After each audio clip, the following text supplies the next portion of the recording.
How is it going, everyone? Hello, hello. Thank you for joining us today. This is our second ASE Brownback Luncheon series, in which we explore some of the exciting journey of successful directors, CEO, in this case, elected officials on their exciting journey.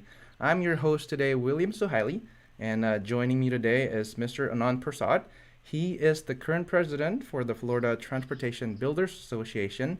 He's also a former Florida Department of Transportation secretary and also a senior vice president of HNTB.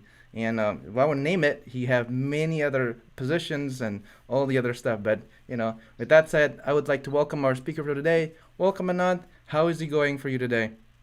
Good to be here with you, and looking forward to it. Hope everybody's safe and healthy and doing their part in this crazy times we live in. So, yeah, thanks for having me. That's amazing. Thank you, thank you. So maybe a little bit about yourself, Anant. You mind sharing us a little bit about maybe your past, how were you before, and maybe what's your dream or where did you go to college before? Well, thank you. Yeah, pretty. Obviously, you could tell we're an immigrant. I used to tell when I worked for Governor Scott that I used to tell him that I'm a good American dream story, right? So. My dad, we immigrated to this country in 1988. My mom was she was the last of her siblings to immigrate. So we're part of what now a lot of people questioning the chain immigration, right? So, President Trump's talked about the chain immigration and the virtues or pros and cons about it, but we're a product of chain immigration in the sense my aunt moved here, immigrated to U.S. in the 60s, and then she let her brother and two sisters come. So we were the last ones who came. At the same time, when I was finishing up my undergrad in India, so it just worked out that I was going to come to States for grad school. So we left India and came to Miami. So since '88, I've been in Florida since. So. Originally from India, my dad was a civil engineer, so it didn't take too much to figure that out. I've watched him; he was in construction, so I watched over my childhood days. Watched many bridges being built over the years. So when it was time to decide to go to college, didn't fall too far from the tree. Went become a civil engineer. I did my undergrad in India, and then came to grad school. Did at UF, and then I joined DOT. So that's sort of how it all began. So that's amazing. Wow. So you kind of did that American dream, that kind of thing, right? I mean, your parents an engineer, and then you left your own country, and then you came to the U.S. That's amazing, and you become who you are today. So maybe moving on a little bit. So you say you started in FDOT, right? How did it go for you? Do you think this is probably one of the most frequently asked questions by our listeners? Is it worth it going to work in the public sector? Is it worth sort of the I guess the people say it the paycheck cut or the really high salary you get in the consultant? So what do you think? What do you think in your first job you got in FDOT? Yeah, well.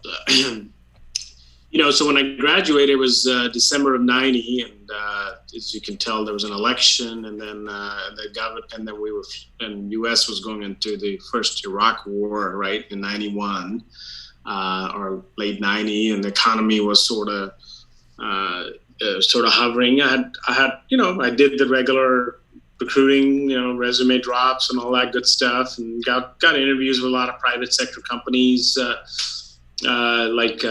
Kellogg Construction out of Houston, International Paper, a bunch of other smaller firms, and all of them were like, "Hey, we're definitely interested in you, but we need to make sure we're waiting on a contract to come, and as soon as we have it, we'll hire you." And meanwhile, I interviewed with DOT.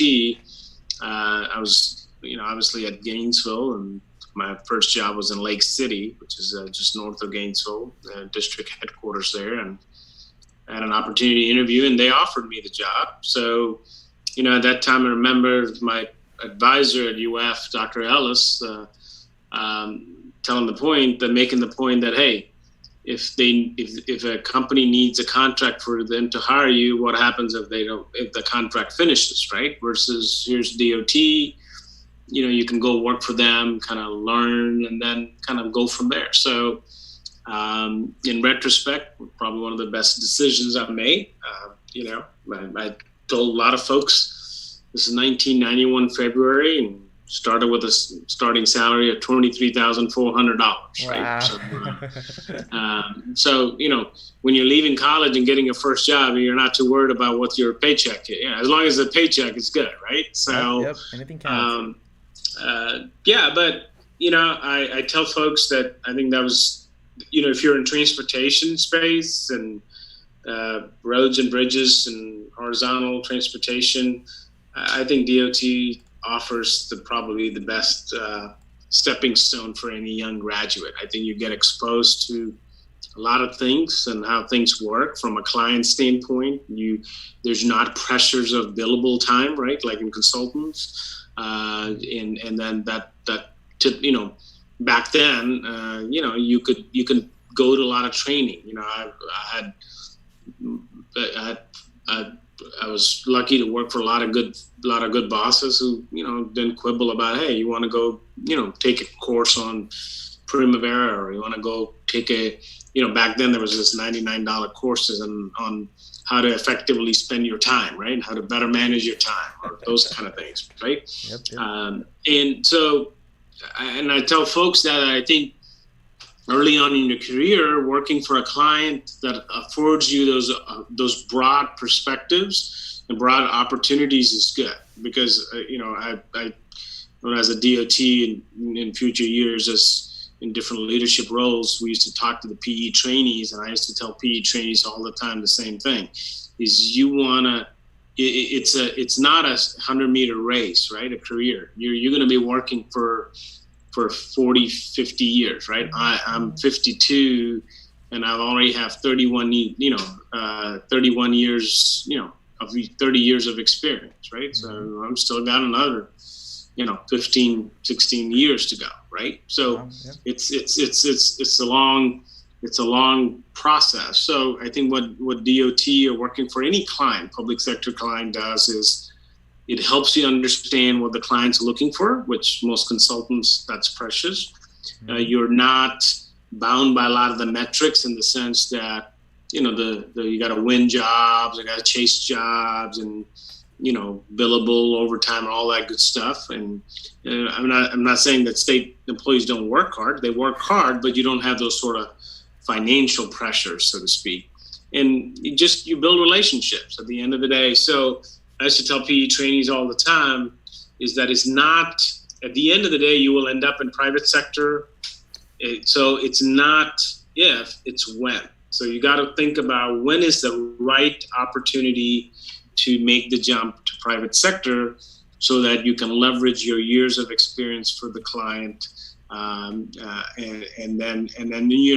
hopefully you're at a position where you're more of a managerial / leadership position, rather than just entry-level engineer kind of thing. So Okay. All right. So I really like that. I mean, I guess just to recap, you said life is a marathon, right? I mean, if you see everything sort of in the long term, you're not really focused on, what's tomorrow, what's my paycheck, maybe next year, am I gonna get raised? Maybe next year, am I gonna be a manager next year or something like that? I really like that mindset. So then, I guess still going back to your FDOT journey, how many years of experience do you have, I guess, before excelling from engineer to actually, project manager, to actually a manager, and then maybe to achieve engineer before you actually left? yeah, so like I said, I started in February '91, Mm-hmm. entry level engineer. Back I had the EIT and didn't have my PE at the time. Obviously, you need years of experience. DOT has a PE training program, as most people, a very good program. I highly recommend for people who are graduating out of college. I had applied to the PE training program, and they didn't select me because I had an undergrad degree from a foreign institution, right? Oh. So even though the foreign institution is ABET accredited, and UF accepted all the transcript, it was not good enough for DOT. So I reminded the PE trainee recruiter in DOT for years. I reminded him the story that the DOT PE program was not good enough for them to hire me, you know? So, Wow. but, you know, my sort of thought process was that you ought to have a 3 to 5 year sort of horizon on what you want to do, right? You always should be working towards where you want to get to, right? And that's sort of what I started out as a scheduling engineer in District 2. And if I chart my career, maybe initially it may have been a little longer, but as I got into the stride, so to speak, and knowing the organization, every 3 years to sort of try to move up, right? Is to look for that opportunity. So you're always trying to groom yourself to what is your next position is, you know. And that has served well. So, you know, I was from 91 to 98. I was in Lake City. I had different positions. I was sort of jack of all trades. Back then, computers were just making an entry. So I was a scheduling engineer. But then I managed the District 2. If you go to the District 2 office in Lake City, that building was built in early 90s, and I managed that building project. Then I asked we implemented computers across the district, PCs, automation. And then, you know, I talked to my boss about, hey, I need to go get field experience. So I was a project manager on I-10 resurfacing projects in Lake City, Columbia County, Live Oak. Back then, I-75 was being widened from 4 lanes to 6 lanes. So I was involved with all the projects from Alachua, Gainesville, north, all the way to Georgia line. So, you know, I wanted to go out and run a project. So my boss said, okay, let you go manage these projects. And you know, and you try to be successful in that. And once you're successful, I was able to then become the resident engineer in Gainesville construction. So able to manage that office. We had about 30 people manage construction projects in the Gainesville resident office, which is about 5-6 counties. And then, you know, you exhibit the kind of, you know, what you want to get known. And there was an opportunity in central office that opened up. Initially was not very excited about trying to move from Gainesville to Tallahassee, you know, tough for a Gator to come to Seminole country, right? But it was an opportunity that, you know, I was kind of intrigued. It was the next step. In Gainesville, you know, I was a resident engineer, and I think, you know, regardless whether you believe or not believe, it was kind of maybe seen as the future kind of upcomer. But there were people ahead of me that, you know, I had a boss who still had another 5 years to retirement. The director had another sort of 6-7 years to retire. So, you know, the director retires. Am I going to jump my boss for that position? There's a couple other individuals in the district that were very qualified and would have been the competition, and they ended up getting the job. So, you know, you kind of weigh in all that stuff. It says, do you just wait your time, or here's an opportunity to take a little detour? So I took the chance, come to central office, and I think one of the best moves I made. Became the state construction engineer, a year later director, and then a secretary, then a chief engineer. And so, you know, I think part of this is you gotta be willing to move, right? I think a lot of people get frustrated in their position, and mobility is because they're comfortable, right? Engineers generally are not, they're risk averse. You know, there's a reason why we put factor of safeties and everything, right? So, you know, it's just, I think at opportune time, you got to move. You know, there's family issues with it, kids issues with it.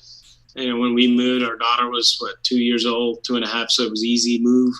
But I think that to larger extent constrained your growth, right? You know, so I think I advise people, young folks who are looking to ascend the ladder of their career is, you know, don't be afraid to make some strategic. You don't have to move to Maine or Chicago. You could be in Florida, and make some strategic moves. So, yeah. So I was in DOT till 2008. I was the chief engineer. Okay.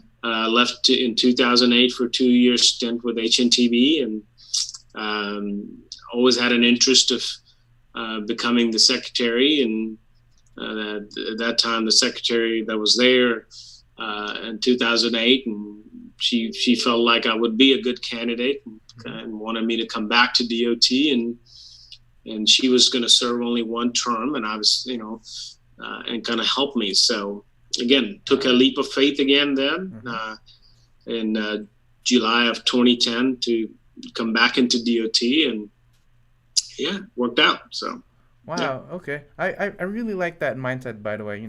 Just us engineers being really risk averse, right? I mean, we're sometimes we're really scared of doing something new. So before we go into your kind of secretary role kind of thing, which we're going to go in depth afterwards, what's kind of your, I guess, biggest jump, right? I mean, every single one of us work 60, 70 hours trying to live off every day. But then yet it seems like in our boss's mind or a manager's mind, we're not there yet. We're still on the engineer level. We're not good enough, I guess, to become a manager. So how did the jump for you start, I guess, from there? And then I know it seems like after that jump you seem to just excel really rapidly, but Yeah, I think it depends on individual. You got to kind of see what it takes to be a manager. You got to demonstrate the skills. You need to kind of challenge the status quo and be forthright. Be uh, be engaged in providing constructive feedback and how to grow the company and how to grow. And some bosses allow you to do it, some hate it. Well, if you got a boss who hates it, then you probably ain't going anywhere in that company, right? okay, So it's you got to look at it. I've been very blessed to work with some great managers. The current secretary, DOT Secretary Tebow, he was my boss for 4 years, and I was his sort of boss. Not sort of, I was his boss for a period of 5 months, and then he left the department. But Kevin was a great boss to work for. He drew a box to where for you to operate, and he asked folks to have, he kind of still uses the phrase, have the fire in your belly, and challenge the status quo, and and I appreciate of him allowing me to do that, and just because you professionally bring up some things that you and your boss defer or disagree is not mean that you're insubordinate. It's just a healthy relationship, right? So you gotta